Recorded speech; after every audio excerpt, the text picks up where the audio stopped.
Good day everyone, I'm Recipe Intern Daphne Hipoto from Good Samaritan Colleges.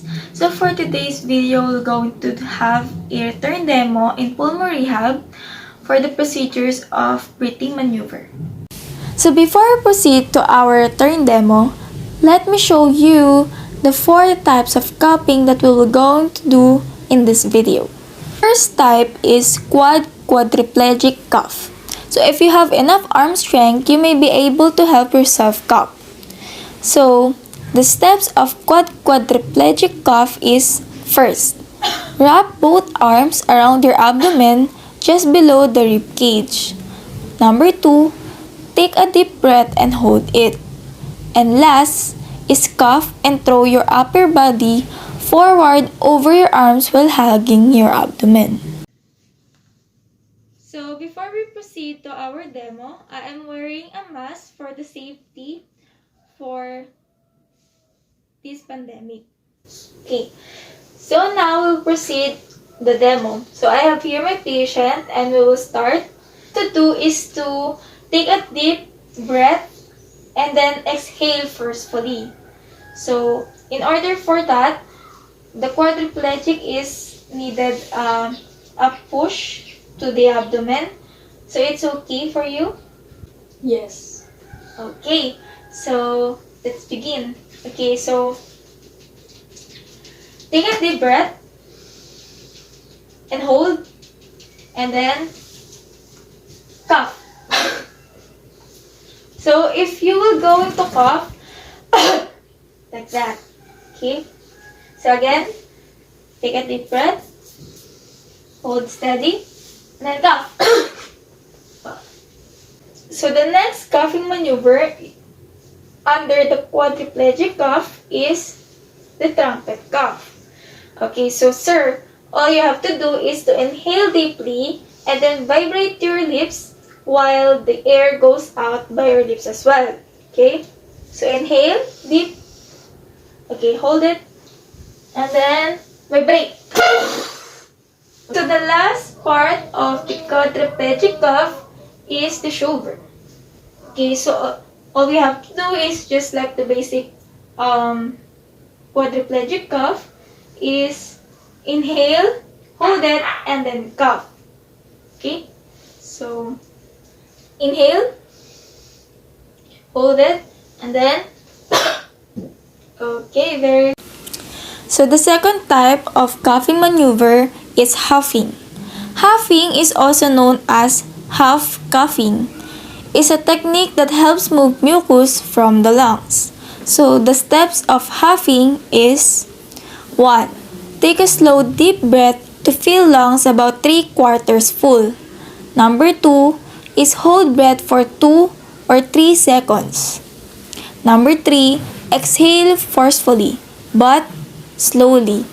It is continuous exhalation to move mucus from the smaller to the larger airways.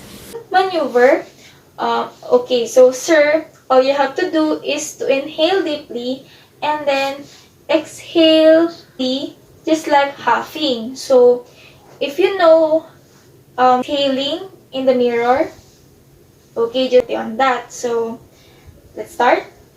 Okay, so sitting position, are you comfortable with it? Okay, so start. Inhale, place your abdomen. Okay, so and then exhale. Okay, so number 3 is frog breathing or GPB or GUP maneuver, also called as Glossopharyngeal Breathing. It is a useful technique employed to increase ventilation when respiratory muscles are paralyzed. Glossopharyngeal breathing coordinates movement of the tongue, cheeks, and pharynx to force air from the mouth into the lungs. So in frog breathing, all you have to do is to say gulp. Frog breathing maneuver. So all you have to do is to say gulp. Okay? So let's start.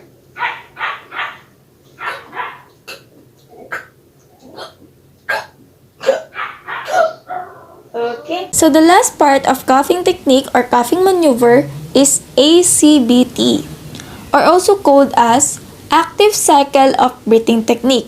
It is a combines different breathing techniques that help clear mucus from the lungs in 3 phases. So the first phases helps you relax your airways. The second phase helps you to get air behind mucus and clears mucus. And the last phase or the third phase helps force the mucus out of your lungs. So, for the last part of coughing maneuver, there are 3 phases. So, the first phases is we're going to perform. Okay, so sir, place your hand on your abdomen. Okay, and then inhale deeply, slowly. And then when you exhale, through your mouth. Okay, try it. Okay. So we will repeat it for 5 times. Okay. Okay. Place your hand in your abdomen again. Inhale. Then exhale. 1. Again. 2. Again. 3. Okay. Last 2. Okay, last one. Okay, for the second phase is we're going to perform it. Okay, so place your hands, sir, on your intercostal. Okay. So when we inhale, slowly but deeply. Okay, so inhale. And when we exhale through your mouth again, but widely, but semi-widely than before. Okay. So, feel it.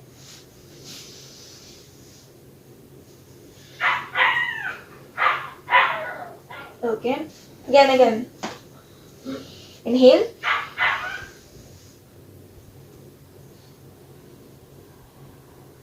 For the last phase and the third phase, okay, so place your hand over here in front.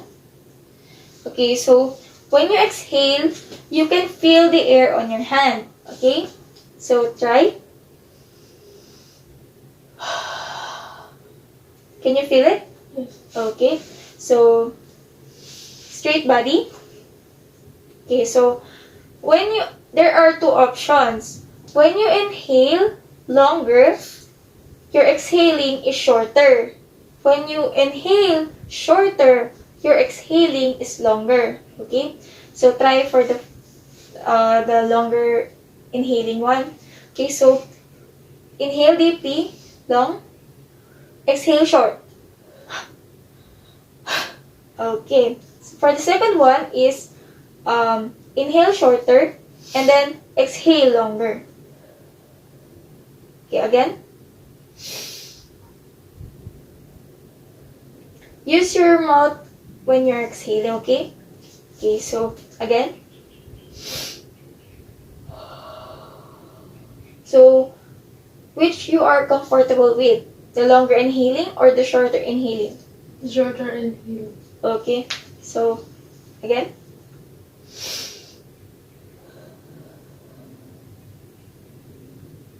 Again.